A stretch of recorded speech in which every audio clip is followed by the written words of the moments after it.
కూర్చొని మాట్లాడండి సార్, పర్వాలేదు, ఇబ్బంది లేదు, కూర్చోండి. Comfortable. Okay, right right right.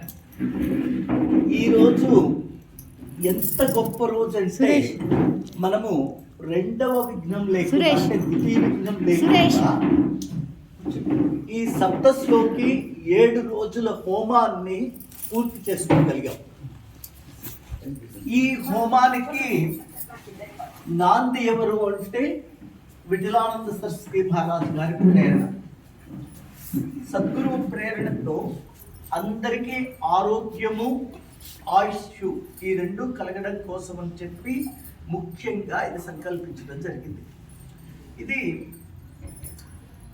2024, 2025, 2026 ఈ 3 ఇయర్స్ చాలా క్రుషియల్ ఇయర్స్.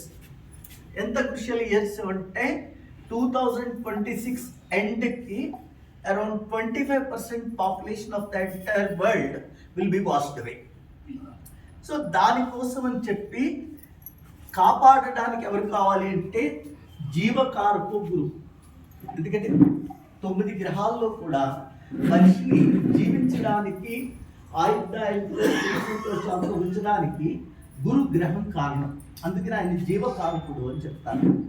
అటువంటి జీవకారకుడు ఒక గ్రహమే అయితే త్రిమూర్తి స్వరూపాన్ని ఆపాదించుకుని దత్తరూపంతో మన అనుగ్రహించడానికి అవతరించిన దత్తాత్రేయులు వారు ఇంకెంత శక్తివంతులు.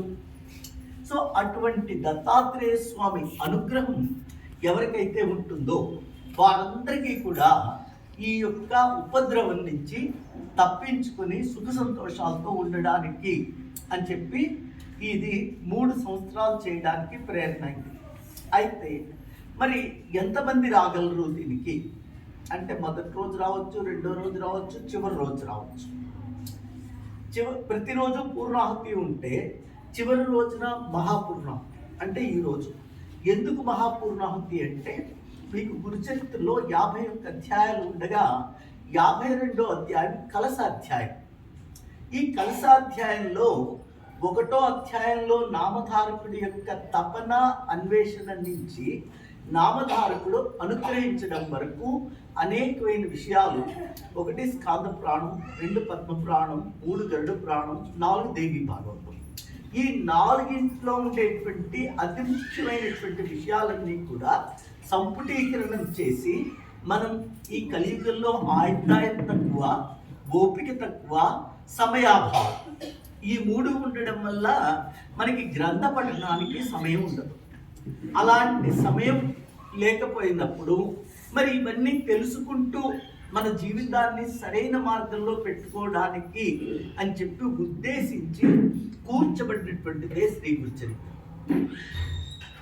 అటువంటి శ్రీ గురు చరిత్రలో మీకు దత్తాత్రేయ స్వామి ఆవిర్భావం, ఆ తర్వాత శ్రీపాద శ్రీవల్లభుడు యొక్క ఆవిర్భావం, తర్వాత నరసింహ సరస్వతి.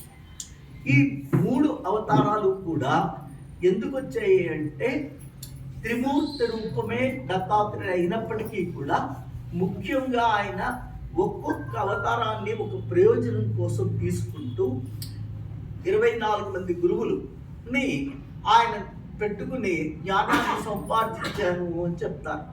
ఆ తర్వాత తల్లి ఆదేశం మీద 12,000 సంవత్సరాలు గిరినారాయణుడు అంటే మనం గిరినార అనేటువంటి పిలిచే ఆ యొక్క పర్వతం మీద స్వామివారు తపస్సు చేశారు. ఎందుకు అంటే ఏదన్నా ఒక సిద్ధిని పొందడానికి సాధన చెయ్యాలి. భగవంతుడు కూడా ఆ కార్యం చేసి తీరాలి అని మనకి చూపించడం కోసం ఆయన 12,000 సంవత్సరాలు తపస్సు చేశారు. అలా తపస్సు చేసిన తర్వాత మరలా వాళ్ళ అమ్మడు ఎవరు అనసూయాదేవి, ఎరా నువ్వు ఇలా తపస్సు చేసుకుంటూ కూర్చుంటే ఎలాగా, నువ్వు అవతారం ఎత్తిన కారణం ఏమిటి, ప్రజలను ఉద్ధరించాలి కదా అంటే ఆయన అక్కడి నుంచి బయలుదేరి సహ్యాద్రి పర్వతానికి వచ్చారు. ఈ సహ్యాద్రి పర్వతం ఎక్కడుంది అంటే మేరు పర్వతంలో అంతర్భాగంగా సహ్యాద్రి పర్వతం ఉంది. అంటే ఇక్కడ హిమాచల పర్వతం అది యోగులకి నిలయం. గురువు పరంపరలో ప్రప్రథమ గురువు అయినటువంటి సదాశివుడు నెలకొన్నటువంటి కైలాస పర్వతం కూడా ఆ హిమాలయ పర్వతాల్లోనే ఉంది. అయితే ఆ హిమాలయుడికి 2 కుమారులు. ఎవరు అంటే ఒకటి వింధ్య పర్వతము, 2 మేరు పర్వతం. వింధ్య పర్వతం సూర్యోదయానికి కారణంగా నిలిచి సృష్టిని కాపాడుతూ ఉంటే, మేరు పర్వతం ఆ సృష్టిని నిలబెట్టి మానవునికి ఒక దారిని చూపించే గురువుకి నెలవ స్థానమైంది.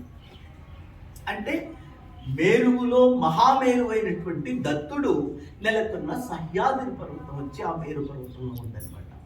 సో ఇటువంటి ఆ తత్వంతో కూడుకున్నటువంటి మహత్తరమైనటువంటి శ్లోకాలు దేవభాషలో ఎందుకు ఉంటాయి అంటే, దేవభాషకి ఒక రకమైన పొలిటికల్ వైబ్రేషన్స్ ఉంటాయి. మనం మాట్లాడేటప్పుడు ఒక రకమైనటువంటి తరంగాలు ఉత్పన్నం అవుతాయి. మన పేర్లు ఉంటాయి, ఒక్కొక్క పేరు, ఆ పేరుకి పిలిచేటప్పుడు ఒక తరంగం ఏర్పడుతుంది. ఆ తరంగాన్ని నుంచి ఒక శబ్ద శక్తి ఏర్పడుతుంది. శబ్దాన్ని నాద బ్రహ్మ అంటాం. ఆ నాద బ్రహ్మ వైబ్రేషన్ ఒక గ్రహానికి ఉంటుంది. ఆ గ్రహానికి మూల అధిదేవత, ప్రత్యదేవత అని ఉంటాయి. వాటిల నుంచి వాటిని సృష్టించిన దానికి ఇక్కడి నుంచి శక్తి ప్రారంభమైతే అక్కడికి పెంచారు. సో ఒక పేరుకే ఇంత ఉంటే ఉన్న 7000 శ్లోకాలు ఉచ్చారణ ఇక్కడ జరిగినప్పుడు ఎంత గొప్ప వైబ్రేషన్ ఇక్కడ వచ్చింది. ఆ యొక్క వైబ్రేషన్ని ఎవరు మనకు అందించారంటే ఈ ముగ్గురు అందించారు. ఇక్కడి పుణ్యాన్ని ఇక్కడ ఏకమాత్రం కష్టపడకుండా వాళ్ళు గొంతు చించుకున్న స్వరంలో ఎంత గొప్ప ఉచ్చ స్వరంలో పలికి ఇంత కష్టపడి చేసిన వాళ్ళకి వీళ్ళ రుణం మనం తీర్చుకోగలమా? ఎందుకంటే ఇంత చక్కటి సేవ మనకు అందించారు. వాళ్ళు ఏం ఆశించారు? ఏమీ ఆశించలేదు. ఏదన్నా ఒకటి ఆశించి మనకి వాళ్ళు ఇచ్చారు అనుకుంటే, మనకి సేవ చేశారు అంటే వాళ్ళకి ఏదో ఒక మూల్యం చెల్లించవచ్చు. మనం వాళ్ళు చేసిన దానికి అమూల్యం, ఎటువంటి మూల్యాన్ని మనం చెల్లించలేము. అంత గొప్ప పుణ్యాన్ని మనకి వాళ్ళు ఈ రోజున ధారపోసి పూర్ణాహుతి చేయించి ఇంత అనుగ్రహించినందుకు ఉడతా భక్తిగా చంద్రుడికో నూలు పోగులాగా చిన్న సన్మానం చేసుకుందాం. సరేనా? అయ్యా హారాలు తీసుకో రమేష్, బాలా అక్కడ పెట్టినారు కూర్చోండి. ಹಂಗೆ ಇಟ್ಟಿದ್ದೀವಿ ಮೇಲೆ ತಕ್ಕೊಡ್ತೀನಿ ಇಟ್ಕೊಳ್ಳಿ ಅವರಿಂದ ಆಗಲ್ಲಪ್ಪ. ಇಲ್ಲ ಇಟ್ಕೊಡ್ತೀನಿ. ಅದು ಏನು ತೊಂದರೆ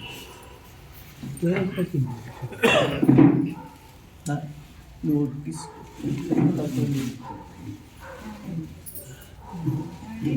ఒకటి డాక్టర్